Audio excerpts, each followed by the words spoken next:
তিনিচুকীয়াৰ পৰা বুৰঞ্জী বিষয়ত সৰ্বোচ্চ নম্বৰেৰে জিলিকি উঠিল আৰ্ণিকা দেৱী।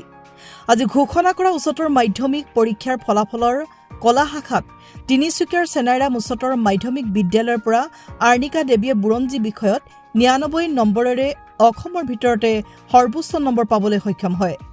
আৰ্ণিকা দেৱীয়ে সকলো বিষয়ত লেটাৰসহ মুঠ ৯৪.৮% নম্বৰ পাবলৈ সক্ষম হয়। আৰ্ণিকা দেৱীয়ে নিজৰ বক্তব্যত উল্লেখ কৰে যে নিজ ইচ্ছাশক্তি সবল হলে চৰকাৰী বিদ্যালয়ত শিক্ষা গ্ৰহণ কৰিও ভাল ফলাফল লাভ কৰিব পাৰি।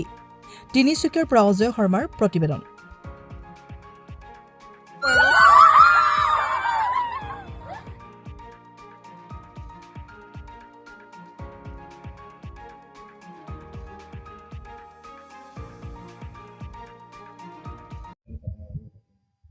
মোৰ অনুভৱ ক'বলৈ গ'লে খুবেই ভাল।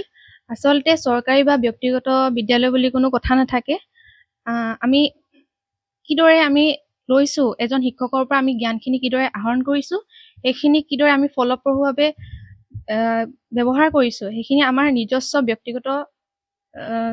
ব্যক্তিগত কথাৰ ওপৰত। গতিকে মোৰ অনুভৱ খুবেই ভাল আৰু লগতে মই নিজৰ বিদ্যালয়খনক খুব ধন্যবাদ দিব বিচাৰো ইমান ধুনীয়া এটা উপহাৰ দিয়াৰ বাবে মোক।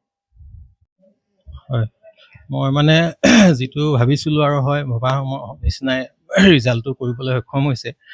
যিহেতু তাই এখন চৰকাৰী স্কুলত পঢ়াৰ কাৰণে হয়তো বহুতে আমাক মানে অকণমান ইটিঙো কৰা নিচিনা হৈছিলে।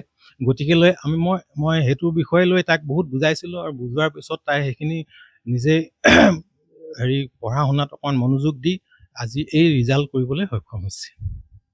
অসমীয়া বিভাগৰ হয়,